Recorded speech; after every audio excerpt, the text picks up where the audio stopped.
Well, you've heard of Vector Prime, now get ready for Vector on a Prime. Oh yeah! Vector Prime has watched over time itself, observant until his time came to aid the Autobots and Optimus Prime in the search for the Cyber Keys in the Transformers Cybertron series. He returns in the Generations Legacy United line with a brand new figure. Vector transforms into dark brown solar-powered space brick, which feels a little too stiff and lifeless compared to the original.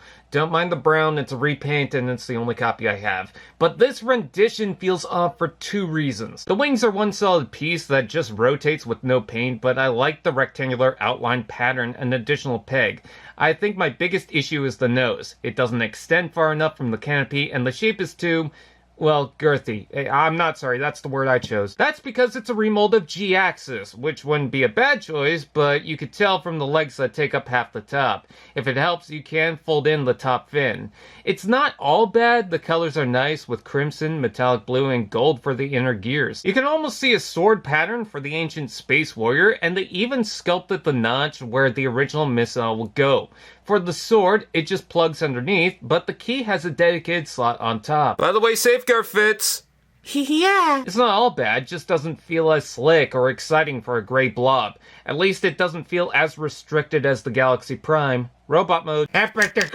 I can't stay mad at Space Grandpa. You can still see the G-Axis leftovers with the leg cables, leftover hinges hanging there, lower arms missing the armor, and where's the gun toes? That aside, he mostly feels like a new figure, especially keeping the magic 8-ball chest. I love the gold accents, dark red throughout, outgoing shoulder pads, and the smooth thighs are working for me. But that cape feels more disjointed and hangs on some very loose hinges. That head is perfect, nice and square for the helmet, the blue serious face. I love it. I would accept old candy from him. Did someone say?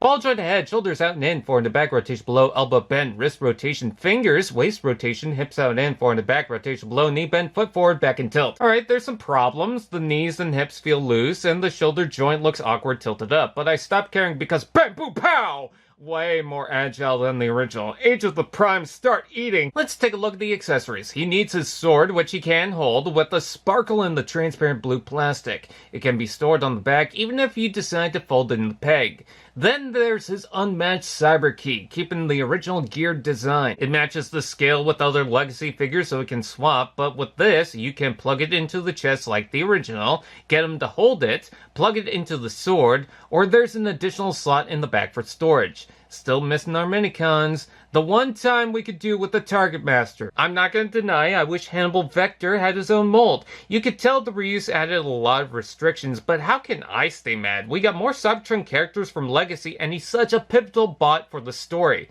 For what it's worth, I'd say just weigh out the pros and cons and decide for yourself. Now, can you do me a favor and take away the time I forgot my pants? Or can you just not do that?